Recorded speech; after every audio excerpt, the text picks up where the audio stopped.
Hey man, it's me, Kevin Smith, the annoying voice of podcasting, and you're listening to the non-annoying Three Guys in a Flick. Ladies and gentlemen, please take your seats. The show is about to begin. The greatest trick the devil ever pulled was convincing the world he didn't exist. And like that, he's gone.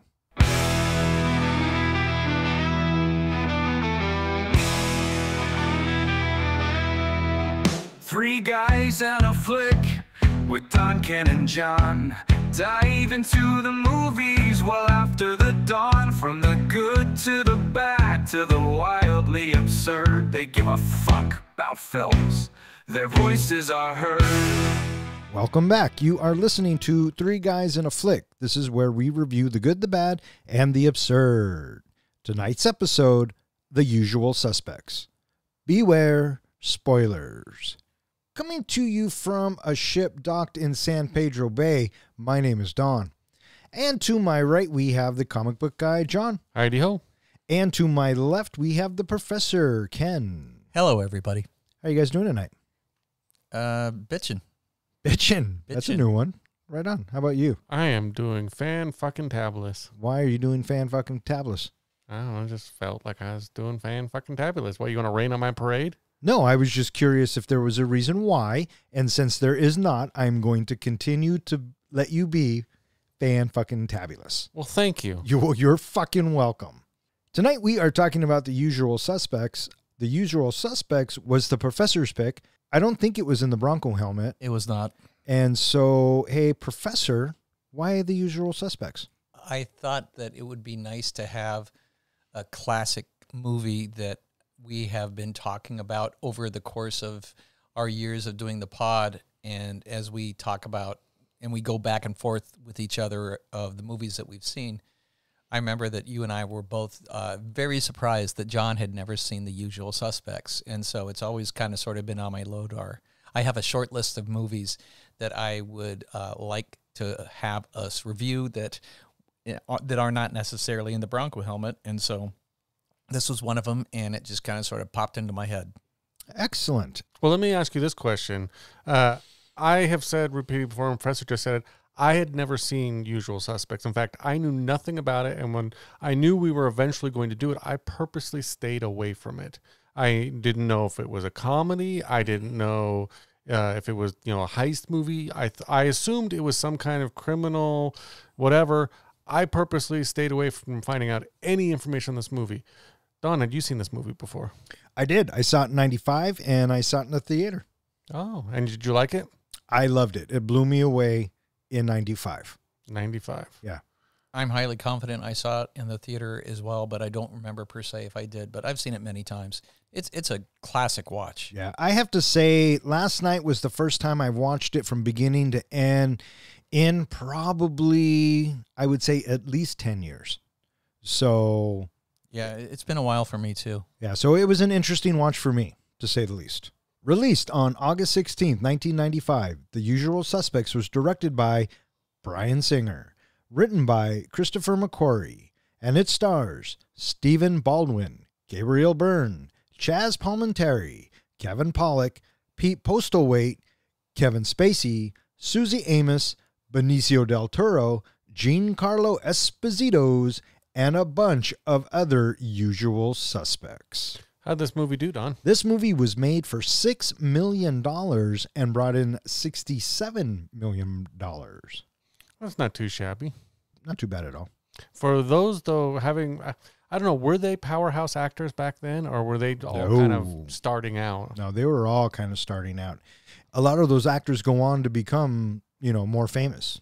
And some of them infamous. Along with the director. And since we're on the topic, let's just throw it out there now. We got to talk about it. All right. So you have Kevin Spacey, which we all know has been accused of being an asshole.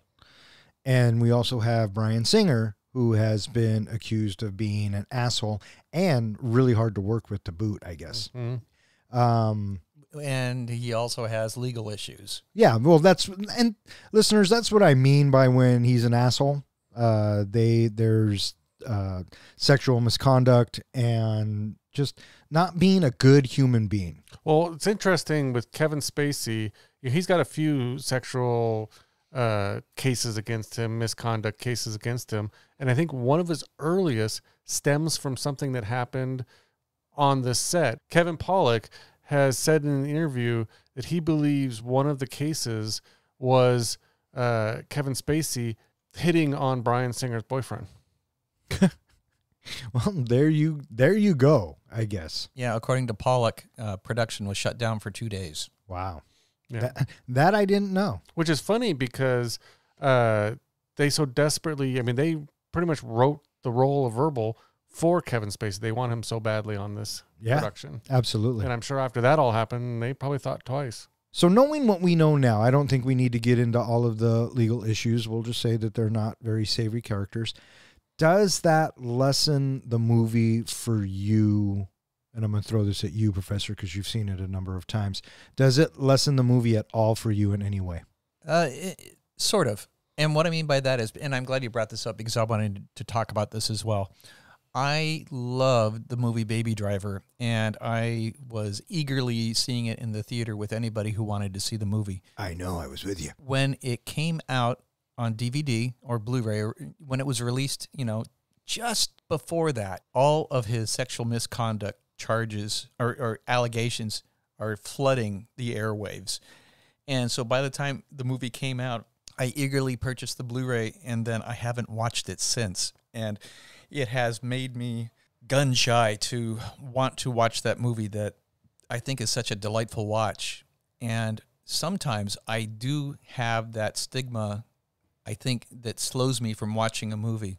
I didn't think about that for The Usual Suspects, and it did not deter me or look any less favorably at the movie, because the craft that Kevin Spacey has put in The Usual Suspects is masterful. He earned that Academy Award. He is great in this movie. And the fact that his personal preferences, personal choices, it did not get in the way for me in this instance, but it does certainly get in the way sometimes with some other movies. And we have privately spoken as well about how those type of things can affect our opinions and our desires to watch things versus not watch things based on the personal actions of people. Yeah, for sure. For sure. What about you? For me, when it comes to movies, a lot of times I don't even know who the director is. So whoever the director is doesn't affect me, what they've done, good or bad. And for Kevin Spacey, when I watch this movie, I don't see Kevin Spacey. I see Verbal. I see the character he's playing. The fact that I don't think he's getting any money from me watching the movie, nowadays, makes me feel like, yeah, I can watch that movie and not feel bad about it. I can watch it and actually enjoy this movie. It does add a certain taint to it, like almost like a bad taste to the movie. So I don't know, like if I'd watch it again or if I'd recommend it to folks. I wouldn't go out and push a movie that has, two people who did fairly bad things, but it doesn't stop me from watching a movie and it doesn't stop me from enjoying a movie. Well, there you go. For me, being such a avid movie watcher and just an absolute lover of movies, I will say this: when things like this arise and you have actors or anybody in the production who aren't cool and who are just assholes, it blemishes it just a little bit for me, because it breaks my heart that someone would use that sort of power or influence to get something for whatever the cases are. It's just heartbreaking. And so it does blemish it just a little bit for me. But the flip side of that coin is all the other people that are part of the production and all the other people that bring this movie to life, the score, Pollak, Del Toro. It's not fair for me to take away their gift to us because Kevin Spacey can't keep it in his pants, right? So does it blemish it? Yes. Does it, for me, unfortunately, make it a movie that will never be a 5? Yes. But that's just my opinion. And it's sad that we even have to talk about this, and it's sad that this happens, but this is life and it does happen. So absolutely. And people do definitely have opinions about this. Yeah. Well, let's talk about some of Bryan Singer's other work. I think I mostly know him for what he did for the X-Men. Because that's largely where he's laying his handiwork. Which also kind of breaks my heart. Totally. Because the first X-Men, I'm going to tell you, listeners, changed my fucking life. It's wonderful. Absolutely. The first two. X-Men United is fucking solid. He also took on Superman Returns. That was the other one I was thinking of. He did something else. And I had such high hopes for that. And all in all, it wasn't horrible, but I mean, it was just the same story from the 78 version. And again, he teams up with Spacey. So, oh, right. yeah. And then he goes on and does a bunch of other stuff. And then he does Bohemian Rhapsody. And then he gets fired for being too difficult. So, yeah, I wonder what his deal was. Was he just like yelling at everybody, or was he somebody that was, just really impatient, or was he hard on the staff or the talent? I don't know. I can't say for sure. In the research that I did, verbally abusive came up a lot. So I always imagine the guy from Whiplash. Yeah, but when you look at Bryan Singer, it doesn't quite fit. Mm-hmm. It seems weird to think of that. Because I don't know. I feel like I could just punch him in the nose. J.K. Simmons, not so much. Yeah. Have you seen what J.K. Simmons looks like? He is freaking ripped. Yeah, he's a fucking beast. So what'd you guys think about this cast? I thought it was an interesting cast. Stephen Baldwin, before he got all super religious, I thought he did okay. I felt like he channeled his brother Alec to a T, but he had like a bigger smile than Alec does. But it was very Baldwin-y. And in this particular instance, I dig it. Yeah. I mean, he had done a lot of smaller, low budget, I think, movies before this, and then got this role. And then, like, I don't know if he did much after this. He's gone back to kind of the small roles. Yeah, well, I personally think this is probably his best role ever. Gabriel Byrne. I have always liked him. And I thought he did a good job in this. He was also with, I think, Kevin Pollak in End of Days. Yep. And I always thought he played a good, dark villain in some of the movies he's been in. I think he's kind of blah. Yeah. I think he's just kind of drab. But what do I know? What do you think of Dean Keaton? He was good in this. I liked him in this a lot. Yeah. The other movie that I also dig him in is the Coen Brothers mobster movie. Takes place in the 30s. If I had done my research, I would have written it down. Yeah, I know which one you're talking. It was Torturo in it. Is that the Coen Brothers? Miller's Crossing. Miller's Crossing. Yeah. Yeah. Bang! See that? Yeah, he's strong in that. Yeah. Yeah. What about Chaz Palminteri? Where do we know him from? From A Bronx Tale. Any mob movie that we've ever reviewed. Which role did he play in this movie? I don't remember his name. Chaz Palminteri? Yeah. He's Kuyan. I thought he did an okay job. I mean, for just the role that he was playing, especially at the end is where I think where he really shined. Yeah. Yeah. What about you? I agree. When he's really twisting the screws on Kent at the end of the third act, I thought he was strong. Yep. A very young but very funny Benicio del Toro. Yeah, he looks like a kid. He does. What I love about his role is the fact that we can't understand him. And I read an interview with him of why he played it that way. Did you read why he played it that you can't understand him? No. Because he said, it's a throwaway role. Who cares what I say? Yeah, because he figures he was going to die. Yeah. Yeah. And I think personally that Finster gets a bad rap in this flick. You missed Kevin Pollak. I love Kevin Pollak. He seems to get into whatever role he's playing, he makes it believable. I felt like this character and the character he plays in End of Days, same character. It's kind of funny. I go kind with of that cop that doesn't give a shit or the criminal that doesn't give a shit. Mm-hmm. I enjoyed him in this flick as well. Mm-hmm. Yeah. What do you think of Pollak there, guy? I liked him. At first, he comes across as kind of sort of a nobody, but towards the middle part of the movie, he starts to really have some balls, and I appreciate his aggressive behavior, especially when he's standing up to McManus and when they're out in California. Yeah. Something I didn't know is that Pollak and Baldwin have had an ongoing feud for, decades of hating each other. And in a behind-the-scenes thing, they both admitted it started on this set, but they won't say why. Huh? Who knows? Giancarlo Esposito. Yeah, a very young Giancarlo Esposito because he's most well known, I think, for Breaking Bad. Yeah, Gus, right? Right, and then Never seen an episode. and then later on, he's also in The Mandalorian. Yes, he is. I felt that he. Normally, I really like him. I really like him in Do the Right Thing. The Spike Lee joint. But in this, I felt like he was super plastic, and it looked like he was acting. He was underutilized. Well, maybe, but when they did use him, it just his performance wasn't all that great to me. That's all I'm saying. I don't disagree with that, and I take that because and I think it's like that because of the dialogue that he had to give. Sure. And so for whatever reason, it just came across as awkward. Yeah.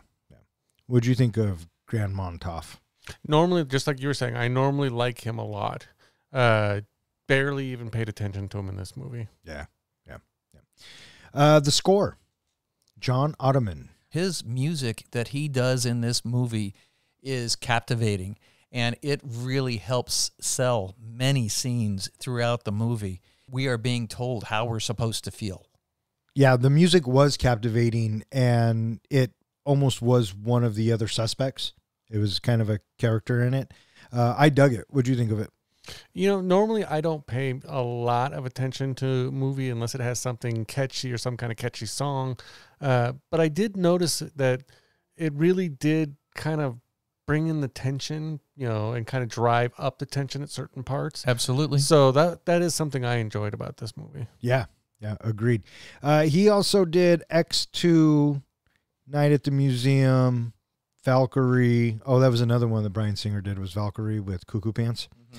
And then X-Men, Days of Future Past, and he's done a lot of shit. So, yeah, wasn't too bad. Was it his first composition? No, it was his second. And this was Bryan Singer's first directing. His first feature. Yeah. Yeah. Mm-hmm. Yeah. And was it also the first one for Christopher McQuarrie? As the screenwriter, I believe it was. Yeah, so there was a lot of firsts going on here. Yeah, a lot of early career stuff going on. And another thing that I noticed last night when I was watching it, it felt very much like a 90s movie.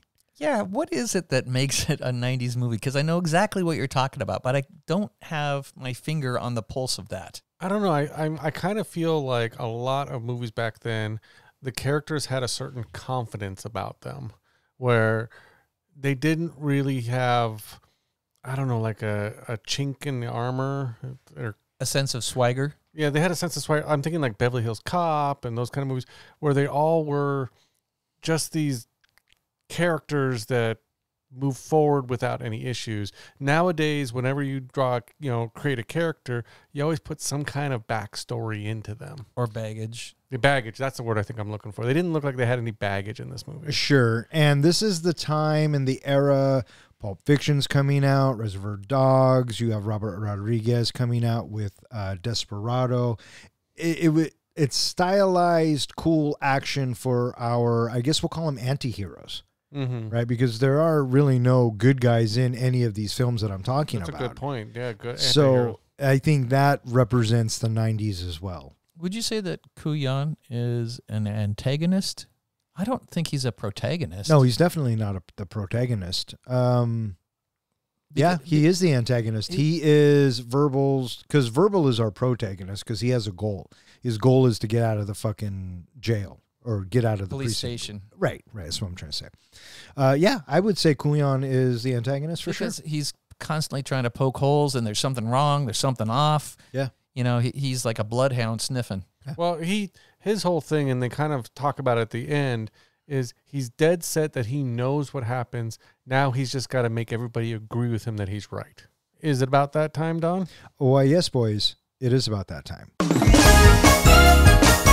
Welcome to another edition of Master Movie Trivia. I am your reigning champ. You may call me the champ. I have compiled 5 questions and 5 questions only to test your knowledge of the movie that we are reviewing. Each question could be worth multiple points, so if you know the answer, say it. And please wait until I finish each question. Let us begin. Question number 1. What does Verbal say his given name is? Terrence? No. I can't remember. Roger Verbal Kent. Question number 2. How many cops are indicted after the gem heist? 50. 50. Correctamundo. Well, it said more than 50, but Well, you know what I was going for. Question number 3. Which government agent does David Kuyan work for? like the DA? No. The CIA? No. It's like customs or something like that. Customs Agency. To love. Question number 4. When New York's finest taxi service picks up the jewel smuggler, he hands one of the cops an envelope full of cash. How far will that envelope get the smuggler? All the way All out the way to to where he's Cape going. Cod? Was it all the way out to Cape Cod? Or? The correct answer is Cape Cod. And question number 5. Who is Kaiser Soze? Verbal Kent. Yes. Good job, John. Verbal. You avoid getting shut out this week. I love it. I love the effort. And just so everybody knows, acceptable answers would have been Verbal Kent, no one, and everyone. Congratulations, Professor. You are one step closer to movie immortality.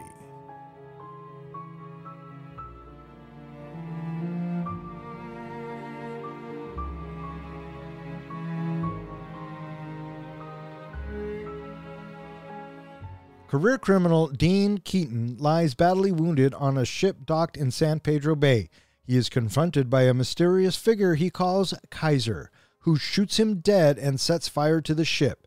The next day, the police recovered 27 bodies and only 2 survivors. Arkosh Kovacs, a Hungarian mobster hospitalized with severe burns, and Roger Verbal Kent, a physically disabled con artist. U.S. Customs agent Dave Kuyan flies to Los Angeles from New York to interrogate Verbal. The men are left alone in a borrowed office belonging to LAPD Police Sergeant Jeff Rabin, while FBI agent Jack Baer visits a hospitalized Kovacs. The events that lead Keaton, Verbal, and their associates onto the ship are then described by Verbal via flashback. What did you think of the style of the narration that we were getting throughout this?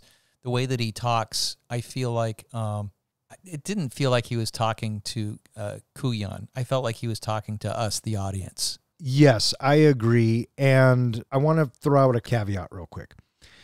I think that the first time you watch, with the exception of you, I think back in 1995, the first time you saw The Usual Suspects, it got you hook, line, and sinker, right? Yeah, just the ramblings of Kent. Right. And so going back and watching it now, I'm looking at it through a different lens. And yes, Professor, I agree with you. I think it is Verbal talking to us, the audience, and the way that they're masking it is kind of the non-linear storytelling, which was very popular, or the start of it being very popular. But yeah, I now look at this story and what Verbal is telling us. It's just that. It's a story. And so, yeah, very much he's doing that. Well, for me, and maybe it's because I'm seeing the movie for the first time now and not back then, I probably would have been a lot more impressed back then when I hadn't seen a lot of movies with this same kind of storyline, this same kind of twist, the same kind of thing going on. For me, when it first started off with the narration, I don't know, my mind went right to Fallen. And the idea of the narrator is going to turn out to be the bad guy in the end. So that to me was almost like my first hint in this movie. Huh. And so this movie opens up with that sweeping shot of the bay, and we get that John Ottoman score. And now we are immediately on the boat, and we meet Keaton, and he is about to burn down the boat.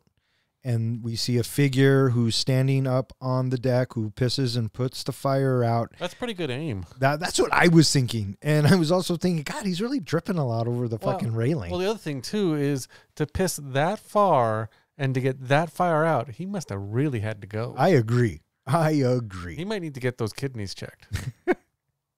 And so we are shown that this mysterious figure and Keaton know each other because they have a quick dialogue. And watching it the first time, you're not going to know, but watching it the second time, you start to pick up on subtle hints. And the figure shoots Keaton After the explosion, then we have the camera pull in to the ropes that Victor Kent was supposedly hiding behind, but he wasn't there. Having the camera pull in on those ropes at the beginning, because we see that two more times, at least once. Just once.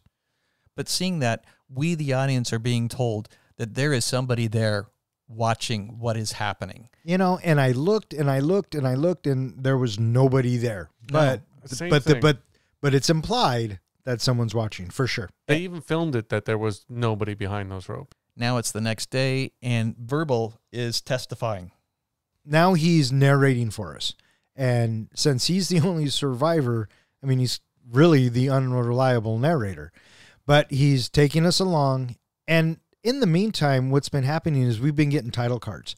The first one was San Pedro last night. Mm-hmm. And then we get another one that says San Pedro 6 weeks ago. 6 weeks ago. And this is when the roundup happens. Mm-hmm. We are now meeting the suspects. Right. We meet McManus, Hockney, Finster, Keaton, and they're brought in for a lineup. And Right. who's the only one not Roundup? Kent. Kent. Yeah, that's the only one. Again, I felt like that was kind of a hint. Well, maybe. But since he's telling the story, we've already been introduced to him. Yeah. So that's where I was at.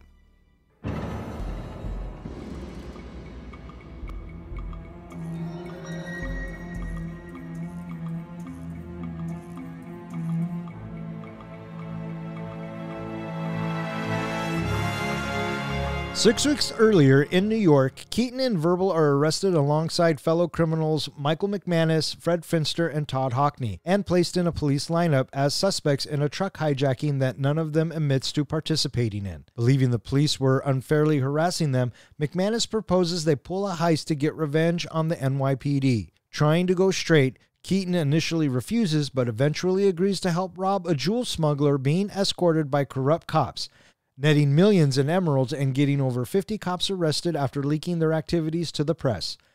They then go to California to fence the jewels through a man named Redfoot, who connects them with another jewel heist. But it goes badly, and the contents are revealed to be China White, synthetic heroin. The men learned that the job was arranged by a lawyer named Kobayashi, who says he arranged for their arrest in New York and that his employer, a mysterious Turkish crime lord, Kaiser Soze, from whom each of the men has unwillingly stole, has ordered them to raid a ship holding Argentinian drug dealers and destroy $91 million worth of cocaine being sold on board. The cash brought for the exchange will be their reward. So, like you said, Professor, we have the title card 6 weeks earlier. 6 weeks ago. That's what I meant to say. I know. And we're at the lineup. What'd you guys think of the lineup? It's interesting, and like I said, I had known nothing about this movie beforehand, but when I was writing out my notes, right at this lineup, I wrote, prediction, Kevin Spacey is faking and is the mastermind. Well, look at you. Aren't you the smartest motherfucker of all time? And like I said, and I think that's because I've seen so many movies where they take the weakest character and turns out to be the mastermind in the end. So then I spent the rest of the movie now looking for hints to confirm my theory that he is the mastermind. And I can't remember the exact one, but there was one that threw me off a little bit. And I thought, well, maybe I'm wrong. Maybe it is Dean that is the bad guy. But then I thought, no, it's gotta be Verbal. Oh, well, there you go. What'd you think of the lineup there, sir? I liked the lineup a lot. It was fun to watch the characters interact with each other, and it was just a fun scene. Sure. So after the lineup, they are thrown into a holding cell, and this is where we get the idea and kind of introduction of our characters. We know that they get interrogated, and they tell us that Finster and McManus know each other, and they all know Hockney, and they all know Dean Keaton. But the one that they don't know is Verbal, except for Keaton. Right. Well, what I loved about this lockup scene is this is where we get to know each of their personalities. I mean, right here, it's all revealed who's cocky, who's an asshole, who doesn't care, who's, trying to reform, all that kind of stuff. Yeah, we get our character types. Yeah. Did you catch there was a hint in this scene, in the lockup scene, that answered who was the original one that stole the gun parts? Uh-huh. It's revealed later that Hockney is the one who likely did it, because in the lockup scene, it's foreshadowed by him sleeping. And then later on, I think it's the detective that says the one who's asleep is usually the one who did it. Mm-hmm. So McManus gives us a score that he wants all of them to do. And the score he thinks is great for all of them to do together. But Keaton, he wants nothing to do with it. Supposedly, he's put his life onto a new track, and he wants nothing to do with shady stuff anymore. He's dating a hot lawyer. And he's trying to go straight. Mm-hmm. He's trying to go straight. And so they start talking, and Keaton's adamant, right? I want no part of it. You guys can all fuck off and die, is pretty much what he says. And so they make bail, and they get released, and we see Keaton and his lawyer girlfriend, and she's all kinds of pissed off. She wants to file police harassment and this, that, and the other. But we also see the other suspects kind of take off, but they are lingering. Yeah, they're all lingering, and they're just all a little bit. looking at Keaton. What's he going to do? And Yeah. Keaton loses a huge investment deal, which kind of screws over his new business. Oh my God. What dicks, right? They come fuck him.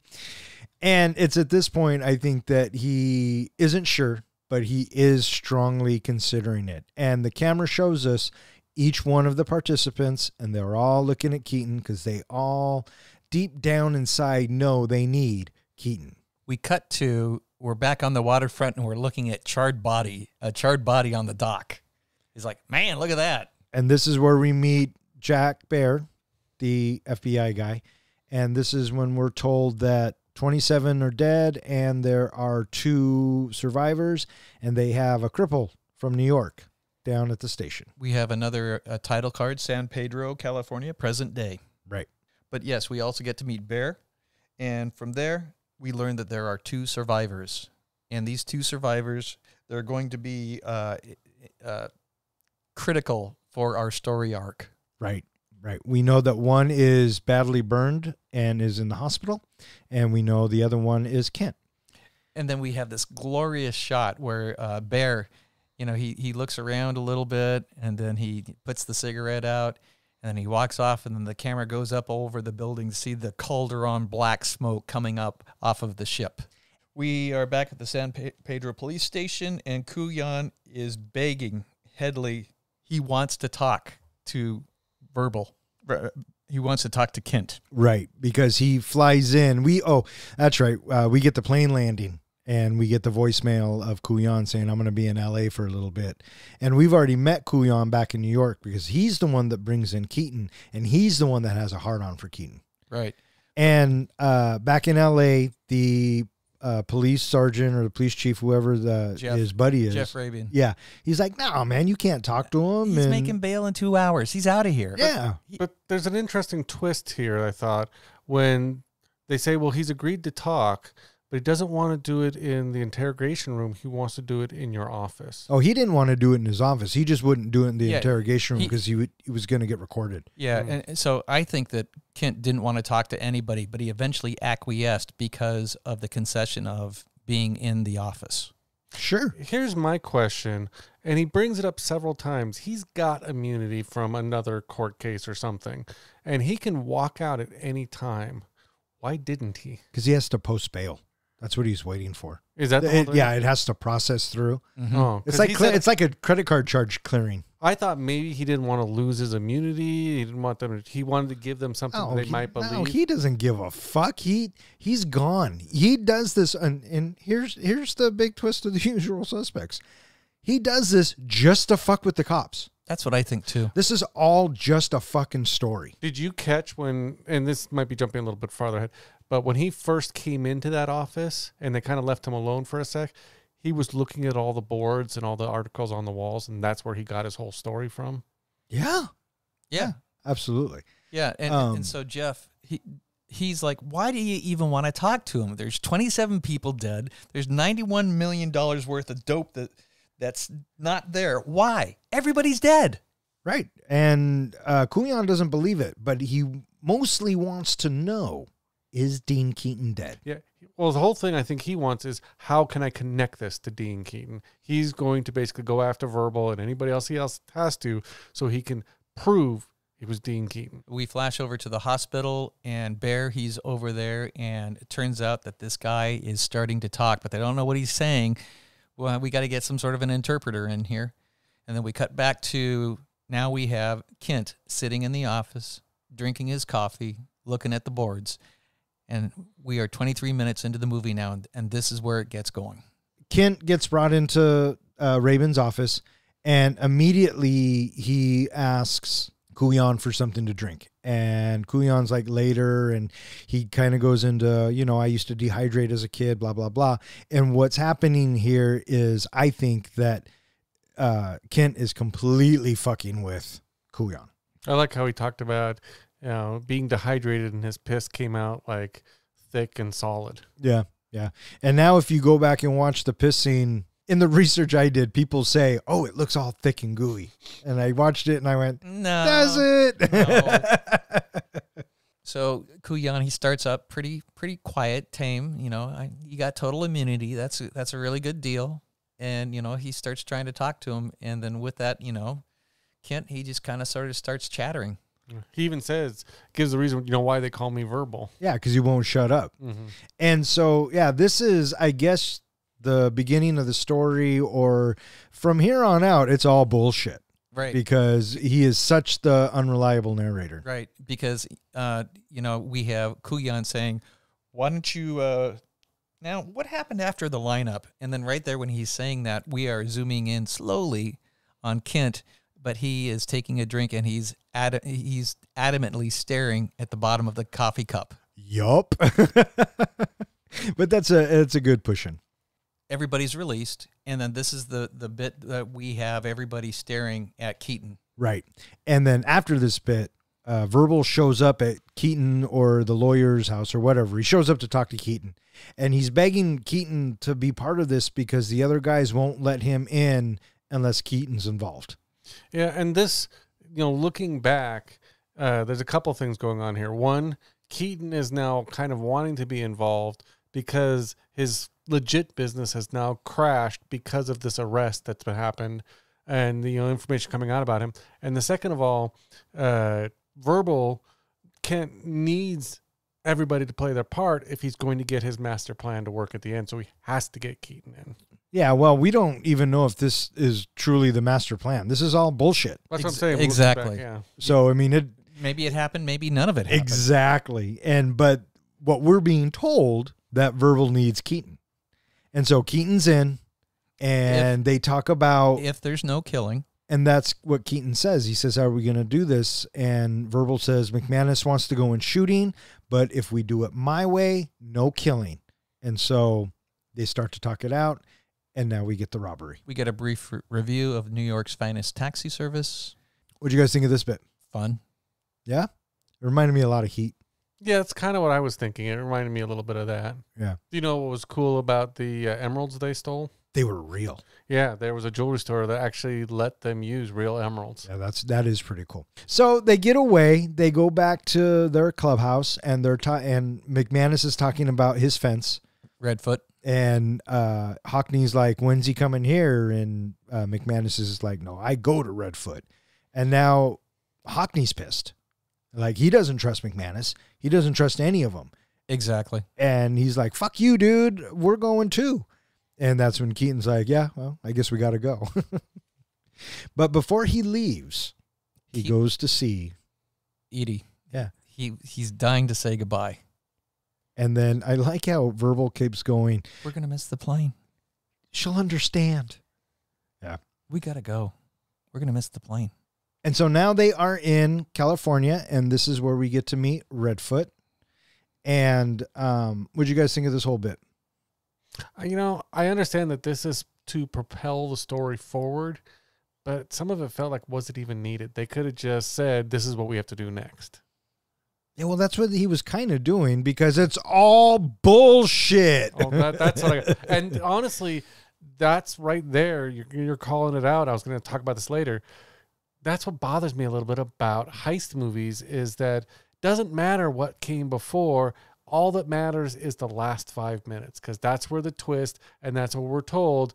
Everything else was bullshit. Hey, as long as the bullshit is fun or interesting or captivating, I'll go with it. Yeah. And once I tell myself, yeah, this is all bullshit, he is an unreliable narrator, and it's just a story, anything can happen, and I'm going to go with it. We're back in the office, and you have Kent. He's defending Keaton, and he's like, you want to know what happened after the lineup? I'm telling you. And then we have Kuyan coming in hard saying, no way, Keaton was a total piece of shit. He is a bad man type of thing. He was my friend. You got him all wrong. Yeah. And then he says that Dean was dead for 2 years. And then with that, you know, Kent, he doesn't know. He looks like he's lost now. Yeah. But he's not. That was really confusing to me about telling the story of Dean was dead. I kept thinking, well, was Keaton then not really Keaton? Was he pretending to be somebody else? Or did he fake his death? I got really confused at that scene. That's what they were trying to do. Yeah, because I kept wondering, okay, well, maybe there was a cop implanted in the group. I don't know. Yeah. They allude to it when they get locked up. Baldwin says to Keaton, I thought you were dead, or I heard you were dead. Right. And then Hockney was like, no, Yeah. you just retired, type of thing. So it's like a myth type of a thing. And Keaton he's an ex-cop, and that's why everyone hates him. Now we're back at the hospital, and it turns out we have a Hungarian translator in there, and it wasn't about dope. It was about people. They were buying people. And we missed the whole bit about Kaiser Soze. This is where it's said. I thought it was before that. I thought he was on the phone and trying to get a translator, and he was telling them to shut up, and he's all, Kaiser Soze. That's what got the translator. Right, but we passed that part as my Yeah. point. But it doesn't matter. Yeah. Go on. But then it's revealed again because Bear's higher up shows up and tell him what you told me. Can we hurry this along? I have a lunch meeting. And yeah, so we're told that Kaiser Soze, the boogeyman, has resurfaced. And so now they have a sketch artist, and they are beginning to listen to what he looks like, and she's starting to draw. And then we cut back to... Kuyan, he comes at Kent really hard, and he threatens to make his life a death sentence by throwing him out there onto the streets, and you're going to get swept up, and everybody's going to want you. And then Kent comes back, no, there was a lawyer. And Kuyan's like, what? And so now we are introduced to the lawyer. And so we cut back to California, or that night. And we meet Redfoot. And Redfoot comes back, and he tells them about a job.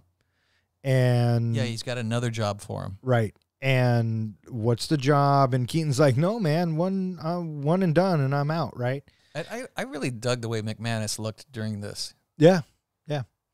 And then, so we're on to a new heist, and we are going to steal a briefcase from a jeweler, and it goes terribly wrong. People die. Did you like that camera shot that they gave where we see the guys coming out of the door, and then it pans left, and then we see the hood up, and then there's McManus, and you see the gun go behind his back, and the camera continues to the left to the car, and now we have the two guys coming down the ramp. Yeah, it was a good shot. Yeah, I like that shot a lot. Yeah. I liked how Gabriel Byrne looked like the Lone Ranger. I liked his mask. I loved after the gunfire happens, and then everybody's struggling together, and then you have McManus.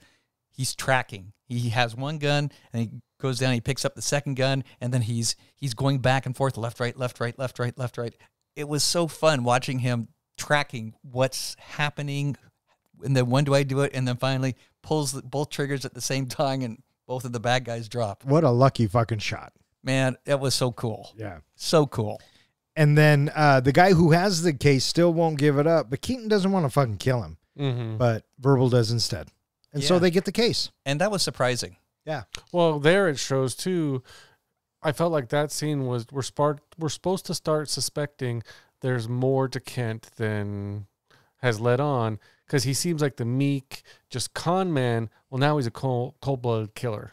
And then the other part that sells it, you know, after Kent pulls the trigger, it's the music, the violins that come in. Yeah. That just the sadness and I don't know. It just works so well. Now the boys want to know what all the fuss is about, so they open up the fucking briefcase. No cash.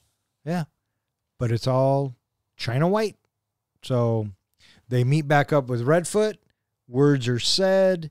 Everybody's on edge because before, Redfoot and one other guy gets out of the car. And now, all 5 of them get out of the car. which immediately is aggressive, right? Absolutely. And McManus is fucking hot. He wants to fucking kill him. And Keaton's like, I'm going to take care of it.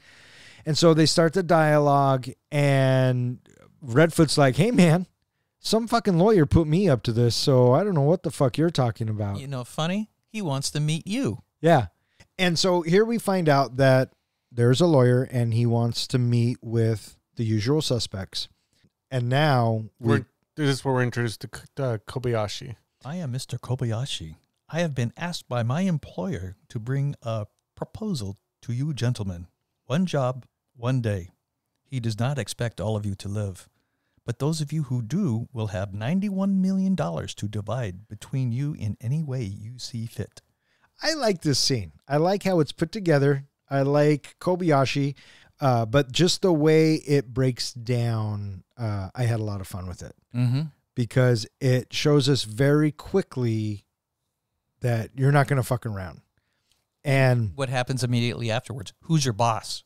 I work for Kaiser Soze. And everybody is dropping a deuce. Except Verbal, because who's Kaiser Soze? He's so innocent in asking that. Yeah. The fact that you have to ask, I'm sure your colleagues will tell you all about him. Yeah, he says, judging by the change in mood, Mr. Kint, I feel sure the rest of your associates can tell you. He explains how all of them have indirectly stolen from Kaiser Soze. Which I thought was a kind of a clever way of roping them all in. Like they don't have a choice. Kaiser Soze is competing with Argentinians on cocaine, and there's this $91 million deal that he wants Keaton's crew to put a stop to in 3 days' time. And so with that, they need to get to the boat, destroy the cocaine on board, keep the money. They are given a briefcase, and they open it up. Kobayashi leaves it behind, and so they open it up, and there's a map of the ship, and then there's these files on each one of them of everything that they've ever done illegally. Yes, yes. And incidentally, they are listed in the order that they all die. Yeah, I thought that was interesting, too. That is something that if I do go back and ever watch it, I want to look at. Yeah. And so they all decide that they really have no choice, but Verbal still wants to know, who the fuck is Kaiser Soze? And so now we're back with Kuyan, and he starts spinning his web of who Kaiser Soze is. Yeah. What'd you guys think of this whole bit?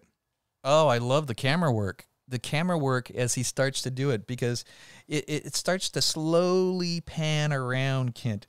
And then we get this nice tight focus on his face while he's talking, and the background's blurred. And I just think that, it's just pulling me in, and I'm just so eager to hear what he's going to say next. And this is where it takes us to a flashback of Kaiser Soze and his family being held by by thugs. I think they're Argentinians. Was it Hungarians? Or? I thought he was Hungarian. No, he's Turkish.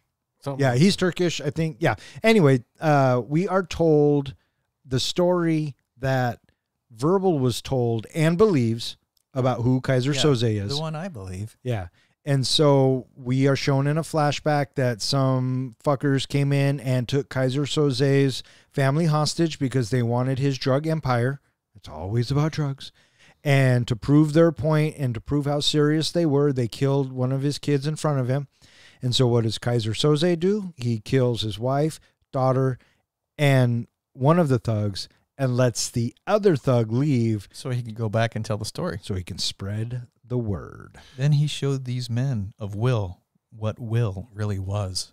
The only thing I didn't like about this scene was his fucking hair. Oh, that long mop drove me nuts. I kept trying to, because at this point, again, I was pretty sure Verbal was Kaiser Soze. So I kept trying to picture Kevin Spacey's face with that long hair. And I thought, again, this whole story is probably bullshit. Yeah. Something that I thought was really interesting was at the moment that Kaiser Soze is killing his family, we have this sound of a heartbeat that is brought into the scene with us. And so when he does the shooting, you get the Anyway, I really like that. And then something rare happens here. We have Kuyan. He refers to Kent by his first name when he's asking him, do you believe in him, Verbal? And then this is where we get that famous little bit. Well, Keaton always said, I don't believe in God, but I'm afraid of him. Well, I believe in God, and the only thing that scares me is Kaiser Soze. And so, you know, he's trying to be offered immunity from Kaiser Soze, and he's like, no way, man. You know, he's going to scoop me up 10 minutes after I make bail.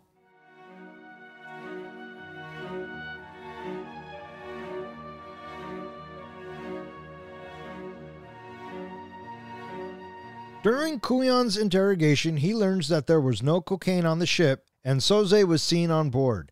At the hospital, Bear learns that Kovac has seen Soze and has a sketch artist begin making a picture. Verbal then tells Kuyan a legend about Soze. He was a small-time drug runner who murdered his own family when they were being held hostage by Hungarian mobsters, then massacred the mobsters and their families before disappearing, and from then on conducted business only indirectly through underlings who are mostly unfamiliar with their true employer. Soze thus becomes a fearsome urban legend, a spook story that criminals tell their kids at night. Concluding his story, Verbal reveals that Fenster was killed after trying to flee. The men then threatened Kobayashi, only to accept the assignment when he has threatened their loved ones. The men attacked the ship during that night, killing several Argentinian and Hungarian gangsters before discovering that there was no cocaine. An unseen assailant killed Hockney, McManus, Keaton, and a prisoner in one of the ship's cabins.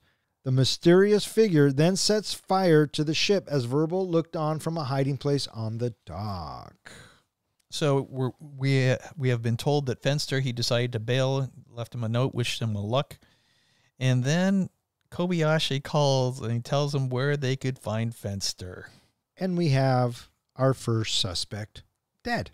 And so they're kind of freaking out, right? And McManus is just, you know, furious. And Keaton kind of comes around and is like, you know, we got to do this, or, you know. Yeah, Keaton says he's in. Yeah. And he's not running away from this. And well, one thing I thought was interesting earlier on with Verbal telling the story and mentioning that, along with the story, that Soze always puts together a small group, uses them for a little bit, and then disassociates, gets rid of that group.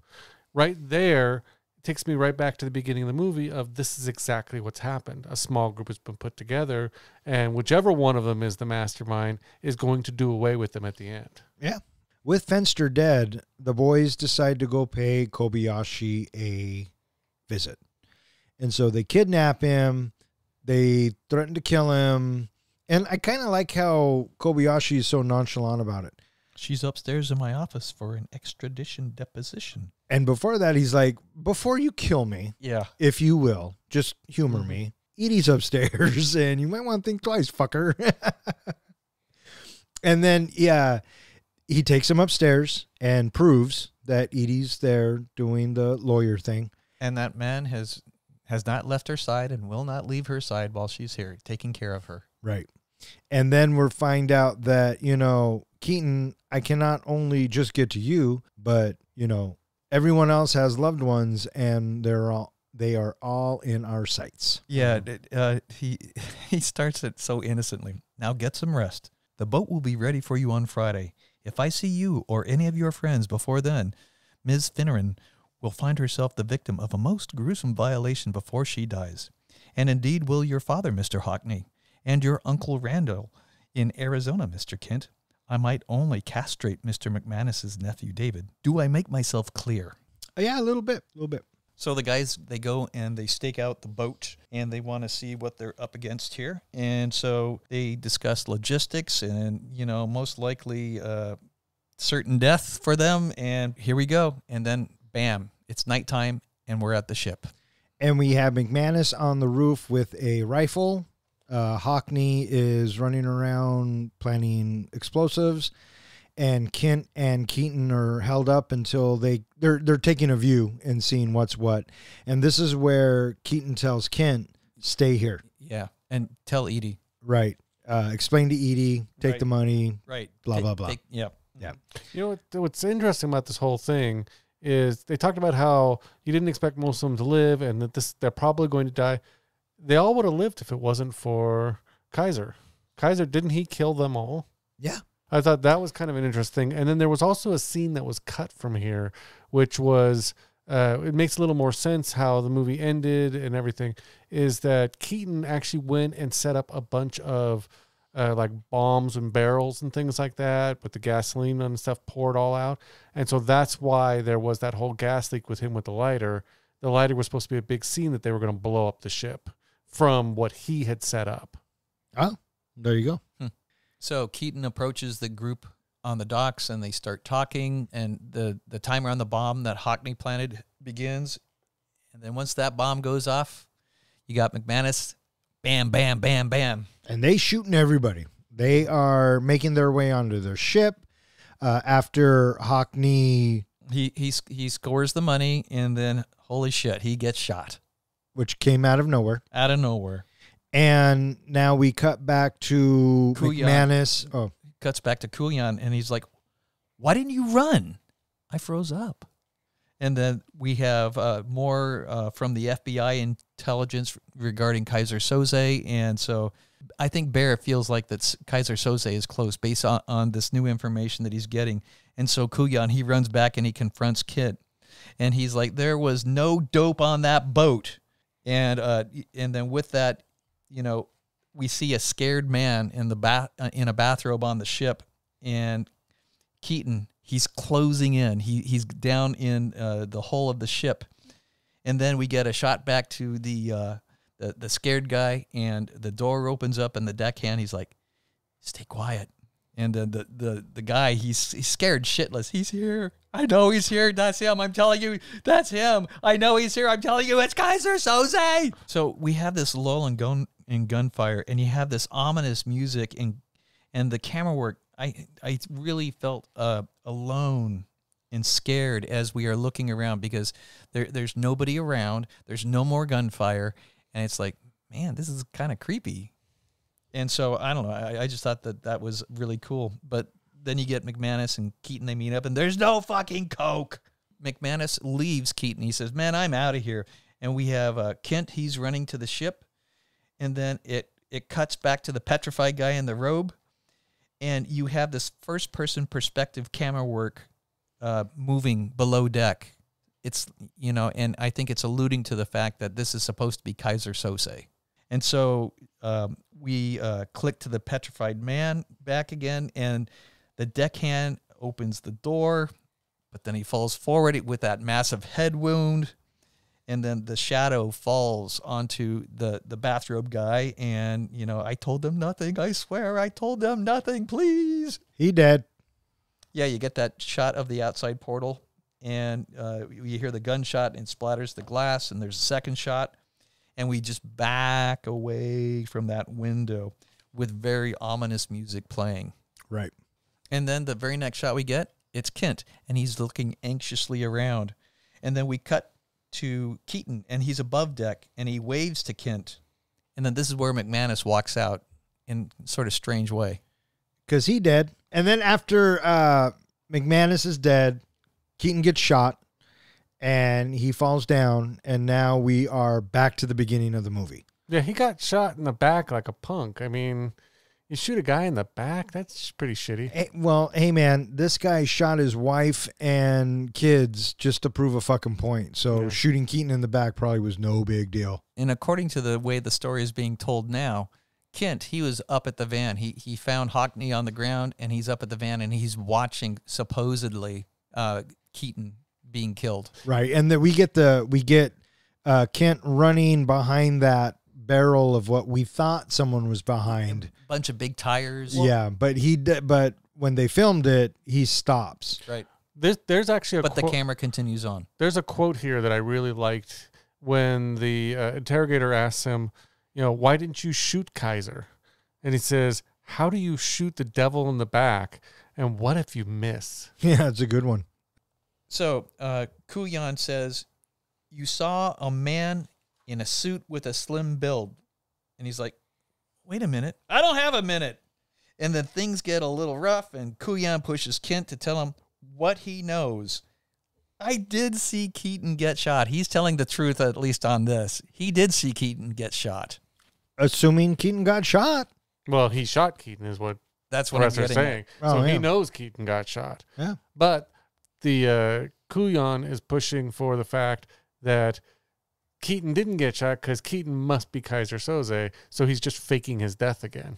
Right. I like when Kuyan, he says, then why didn't you help him? You had a gun. Why didn't you help him? He was your friend. Because I was afraid. Okay? Did you notice Just that little voice. So timid. the thing that kind of bothered me, and this is where I started to doubt whether or not the whole thing had been a red herring, the whole movie, was we never see Keaton get shot. In the beginning scene or the end scene, we just hear the gun go off. And they never find a body. So both times I thought, well, maybe he shot the other guy first, or maybe, they had it backwards and Verbal didn't see it as he thought he saw it. I don't know. Yeah, maybe.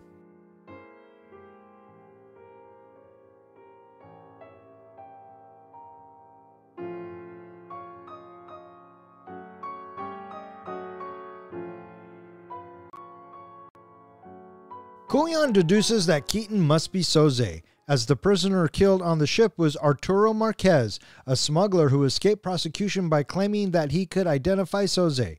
Marquez was represented by lawyer Edie Finneran, Keaton's girlfriend, who was recently murdered. Kuyan claims that the Argentinians took Marquez to sell him to Soze's Hungarian rivals. Keaton then used the assault so that he could kill Marquez personally and fake his own death. Verbal finally confesses that Keaton had been behind everything, but refuses to testify in court. Verbal's bail is posted, and he is released. Moments later, Kuyan realizes Verbal seemingly fabricated his entire story, improvising on the spot by piecing together details from random items in Rabin's cluttered office. Verbal walks outside, gradually losing his limp and flexing his supposedly disabled hand. As Kuyan pursues Verbal, a fax received at the police station with the artist's facial composite of Soze, the picture resembles Verbal, revealing that he was Soze the entire time. Soze enters a car driven by Kobayashi and leaves. Moments before, Kuyan arrives on the scene. A voiceover from Soze is then heard from what he spoke to Kuyan earlier, saying, "The greatest trick the devil ever pulled was convincing the world he didn't exist. And just like that, he's gone." Roll credits. So Kuyan gets Verbal to say, it was Keaton. And I remember when I first saw this, I remember feeling like, if it's fucking Keaton, I'm going to be pissed. Because nothing led us that way, and it felt lazy to me. Did you know they filmed the end scene twice? Yeah. There's two cuts. One that makes Keaton be Kaiser, and there's one that makes Verbal be Kaiser. And Gabriel thought that he was going to be Kaiser because of the scene that he shot. And so he was convinced all the way up to the screening that he was going to be Kaiser, and that was going to be the twist. And when he saw that he wasn't it, that they didn't use that scene, he walked out of the screening. Yeah, well, there you go. And so Verbal's like, fuck this. I made bail. I'm leaving. And Kuyan's like, testify. And Verbal's like, fuck you. And Kuyan's like, all right, well, you posted bail 20 minutes ago. You can take off. And so this is it. This is probably one of the biggest twists in movie history. And I think it changed a lot of things. Absolutely. Especially the way movies are told. And so I think that this twist and how it all comes together back in 1995 would have earned a fucking 5. Absolutely. Because back then you didn't see it coming. Yep. Back then there was no internet to spoil it. Back then you sat down and you went along for this ride. And then you got that sucker punch right at the end. And the very end. And I tell you, once Kuyan starts figuring it out, and the voiceovers happens and it's all flashing back to us, you know that there's a twist coming. and the music's building. But to this day, the thing that still kind of makes me smile and chuckle is when Kaiser's walking down the street and his limp gets better and it just turns into a walk. It's such a natural progression. And it's at that moment the audience is like, oh, fuck you. Yeah, and that's right before you get the reveal of the coffee mug, right? Yep. And once because Coolion figures it out. And I think what tips him off is the Skokie, Illinois. When I was in a barbershop quartet in Skokie, Illinois, and it's the bottom of the whiteboard. Yep. And then, you know, and there's Redfoot, and, you know, she was like orca fat. Yeah. And it really loops around to the beginning of the interrogation where Coolion gets right up in Verbal's face and says, I am smarter than you. You were going to give me what I want, whether you like it or not, and you're going to say thank you. And at this point, it all has become bullshit. And so, no, Coolion, Kaiser Soze was way fucking smarter than you. So the big thing that bothers me about this ending is that it seemed like the whole plan, you can tell me if I was wrong, the whole plan of Kaiser was to get to this guy so that he could keep his identity hidden. Yeah. But how did the movie end? The cops now have his identity, have his picture, have all of his information. They know exactly who Kaiser is. Oh, but he's gone. Because he keeps telling him you're never going to see him again. Yeah, so it doesn't matter. I think he was okay with that. I will take your beef and I will raise you. Okay. If I'm Kaiser Soze, why the fuck am I involved at all? That was my thought too, is why he would have gone in the first place. I mean, we can play that game all night. With the reveal of the walk, then you get the 1-2 punch of looking at the facts of the face sketch that was done. Right. Which kind of looks like Kevin Spacey. I thought it looked more like Tim Conway. I thought it looked more like D.B. Cooper. Mm. And Kaiser or Verbal, who knows who's fucking real, gets into the car with, I love how when you talk about the movie, people say, oh, he gets into the car with Kobayashi. Kobayashi was the name of the fucking mug. Mm-hmm. We don't know who that guy is. That guy could be fucking Kaiser Soze. We don't know. He could be a lawyer. He might not be a lawyer. Who knows what the fuck he is? He was just the guy that bailed him out. Or he's just the guy who's driving the car. Yeah. One of the two. And so Coolion runs out, knows that he got had, and he was like, fuck. And then we get that great line, the great quote. And, you know, as soon as Verbal's like, and he's gone, we cut to black. And I remember feeling in 1995 going, yeah, that was pretty fucking cool. Yeah. Pretty fucking absolutely. Cool. And that was The Usual Suspects. Welcome to a new segment we like to call Face the Wheel.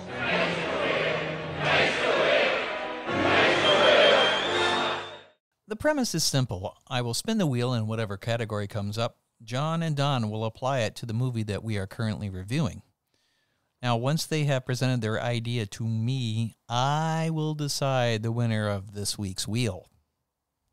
Here are the categories: mashup, plot, rename, genre, reboot, alternate ending. I liked it better when it was called spin again, pick any, add any character from any movie. Here we go.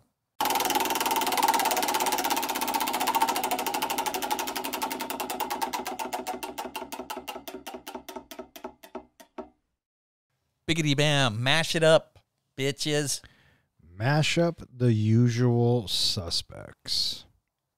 All right, I got one. So you have The Usual Suspects, and they get picked to do this job, and they pull off a bunch of heists, but after the last heist, they each have an individual job that they're doing for the heist.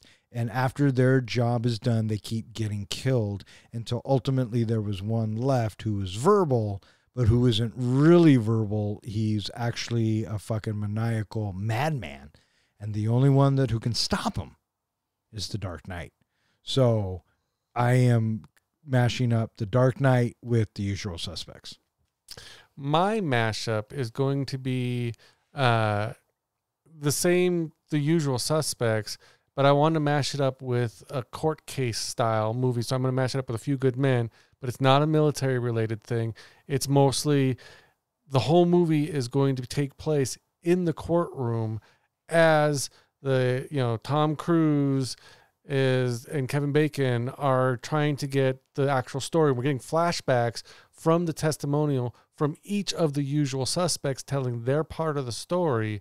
And then as the case goes on each day after people give their testimonies, they're now disappearing. They're getting disappeared and all this stuff.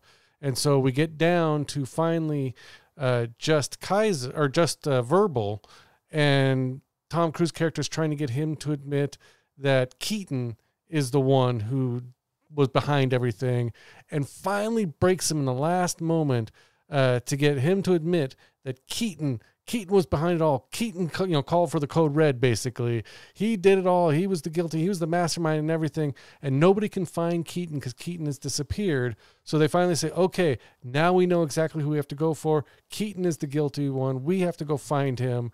And Verbal leaves the courtroom a free man after giving his testimony. But turns out he was the guilty one all along. So he put them on a wild goose chase after Keaton. There you go. Okay. So, Judge us, fucker. oh, I am so judgy. You can't handle my mashup. Yeah. That's not bad. That's worth Why so serious? How does that relate to your story? Verbal turns into the Joker. Were you not listening? Yeah, I was. Okay. Why so serious? Okay, but my point is, I was going to say that, John's helped it kind of sort of a little half point maybe type of thing. But then your why so serious kind of sort of hurt yours a little half point Yes, maybe. thank you for that. You're welcome, bud. Okay, Dark Knight and The Usual Suspects, A Few Good Men and The Usual Suspects. A Few Good Suspects. The Dark Suspects. It's not rocket science, guy. Come on. They're even.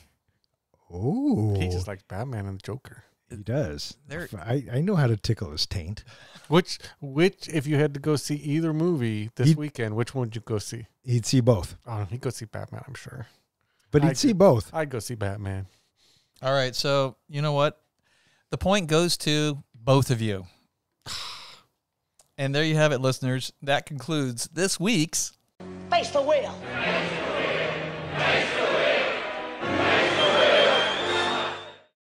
I can't handle a tie. You will take the tie and you will say, thank you. Boy, your mashup just keeps writing itself. All right. What do you guys think? You guys ready to rate this flick? I'm ready to rate this flick. John, are you ready to rate this flick? Okay, so I was going to write my review, but then the police broke down my door and took me downtown to grill me for hours about a heist that they think I was involved with. I weaved an intricate tapestry of connections between different criminal organizations to show them how I was just the pawn, when secretly I was the mastermind all along. Oh, wait, twist, that was all a dream. And about 30 seconds ago, that's when I wrote my review. So let's go ahead and do this.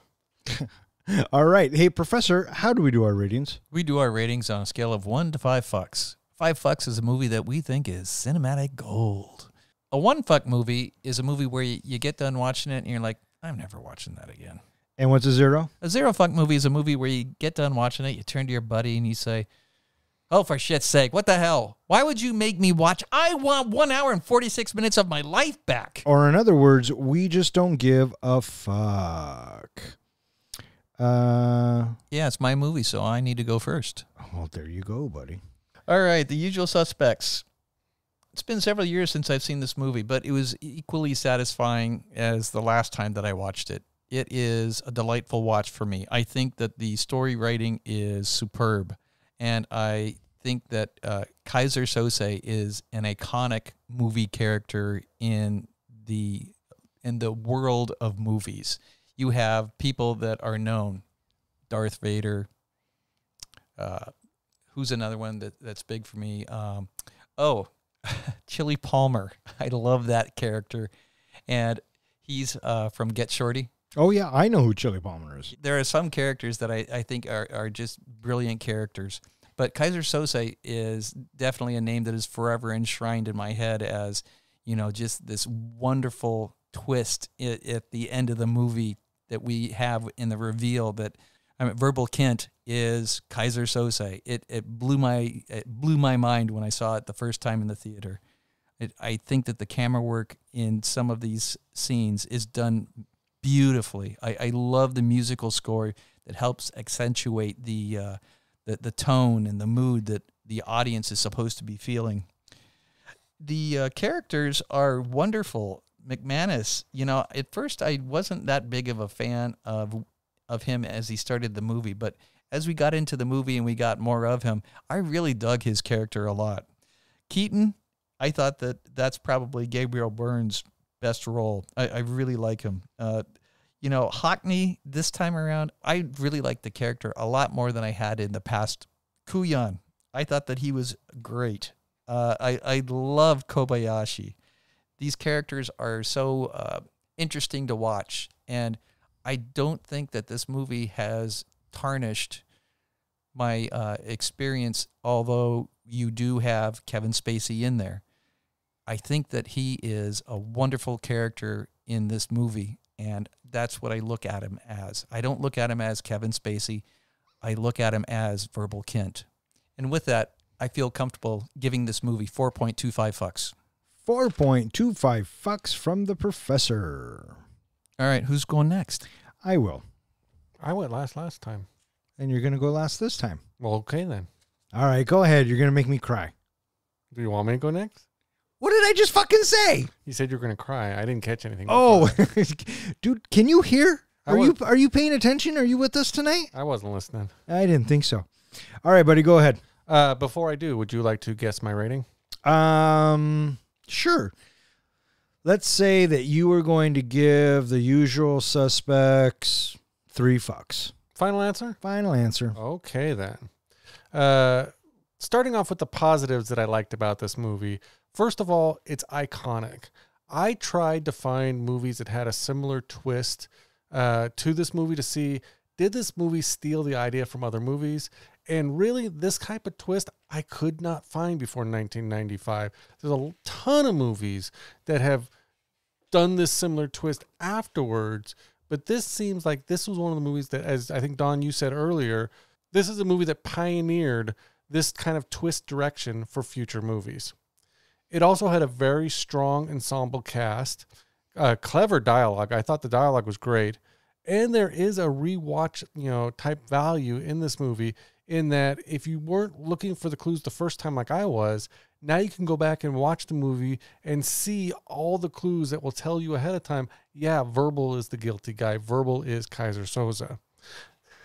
Now regarding the negatives of that I see in this movie, the twist. People who know me know I'm not a big heist person because I don't like when they write this whole big story up with all of these things going on and then twist it in the end to say, oh, that was bullshit.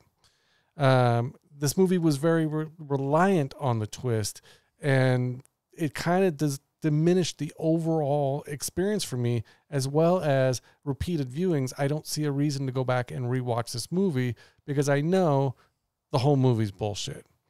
Character development. They introduced a series of really interesting characters, all 5 of the suspects, the usual suspects, but we didn't get much to develop on them. I would like to have known a little bit more about each of them, but then again, that would have made it a 4 or 5 hour movie. There was a lack of emotional depth for me. I didn't really feel that connected to the movie. And as I kind of said earlier, I felt like it was all for nothing in that Kaiser set everything in motion to keep his identity a mystery, but in the end, his identity was revealed to the police anyway, so now he has to go on the run, go hiding, and change his identity anyway, even after he got all these people killed and everything happened. So I went into this movie knowing nothing about it. I wasn't even sure what the genre was. I thought it would be a typical cops and robbers movie. I actually thought it would be a little bit like Heat.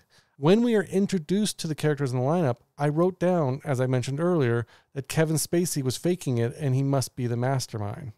From there, I spent the entire movie watching for clues to tell me that I was right. Which, if you watch it in that kind of fashion, there are a ton of clues that makes it feel like it's obvious. Now, what bothered me most about this movie, and honestly what I had troubles with most heist movies, is because, like I said earlier, the ending always makes what happens before bullshit. So it's pretty much for those reasons and my own personal taste in movies, unfortunately, that I am giving The Usual Suspects 3 fucks. Bang! 3 fucks from the comic book guy. My turn. You go next. Thanks, buddy. In 95, like we've been saying all night, you bought it, and it was amazing at the time. And I think this is one of those films that, yes, it did pioneer a lot of things, and a lot of good things came out of it, and some bad things came out of it. But at the end of the day, this movie, I think, loses a lot of its appeal the more and more you watch it. The twist is kind of like a one and done, kind of like The Sixth Sense. Once you know what's happening, the next time you're going to watch it, you want to look for clues. Well, the next time you watch it after that, you're still looking for clues. And by the time I got to watching it last night, I was looking to pick it apart. Fortunately for me and my viewing experience, I still had fun with the story. And I had fun with the characters. Does Kevin Spacey and Bryan Singer's off-screen antics affect it? Yeah, it does blemish it just a little bit for me, but it doesn't take away from everyone else who participated in making this movie. From beginning to end, it's a fun ride. I like the cast. I like the score. And overall, I'm giving The Usual Suspects 4 fucks. With 4 fucks from me, 4.25 fucks from the professor, and 3 fucks from the comic book guy, that gives The Usual Suspects an average of 3.75 fucks, which now ties it in the 16th spot with Fight Club, Cabin in the Woods, Fallen, Hell or High Water, The Muppet Movie, Blues Brothers, and Booksmart. It is slightly better than Pee-wee's Big Adventure, Miracle on 34th Street, Nope, and The Green Street Hooligans. It is slightly worse than Die Hard 2, Die Harder, Black Panther Wakanda Forever, Rambo First Blood Part 2, Planes, Trains, and Automobiles, and The Silver Linings Playbook. So there you have it, boys. I don't know. I think I kind of would put The Usual Suspects and The Muppet Movie together. They're about equal. Oh, fuck. That's what we should have mashed them up with. Yeah. Can you imagine Oh my God. the whole movie done with Muppets? Oh, Especially yeah. all the blood scenes. Oh, I like that. That's good. All right, that is going to wrap it up for this episode of Three Guys in a Flick. If you would like to know which movie we're going to be reviewing next, please check out our website. Speaking of which, hey, John, where can they find us? Well, just so you know, because of real life, there will be no new episode next week, but be sure to join us again in a couple weeks when we will have another episode. In the meantime, check out our website at www.threeguysinaflick.com, where you can find all of our podcasts, our show notes, anything else we feel like putting on the website, as well as there's a web form on there that you could submit a movie to go into the Bronco helmet that you'd like us to review next.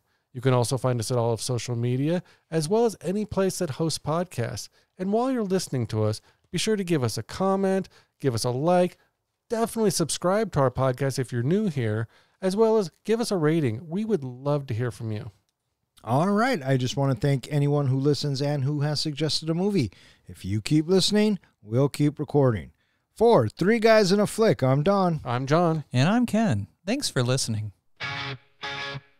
3 guys with some mics, yeah, dive into the flicks. We're here for the real talk, no time for the tricks. Don as the captain, steering us right. Kid drops now to shedding light. John with the comics, bringing the hype. From the good, the bad, to the absurd, we break it down, make sure you heard. Passion for the screen, we ride or die about movies. You know we always give a fuck, no lie. So 200's coming up. Yeah.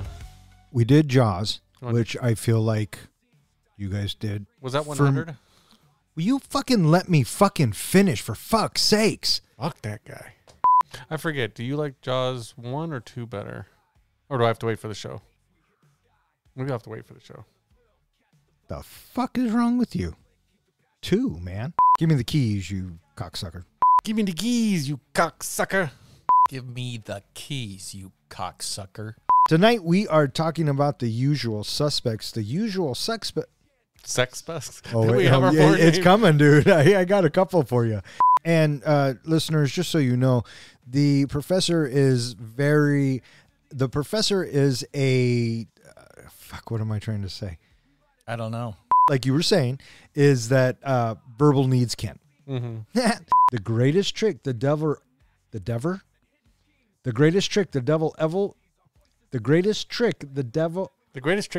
ever did was to read that sentence.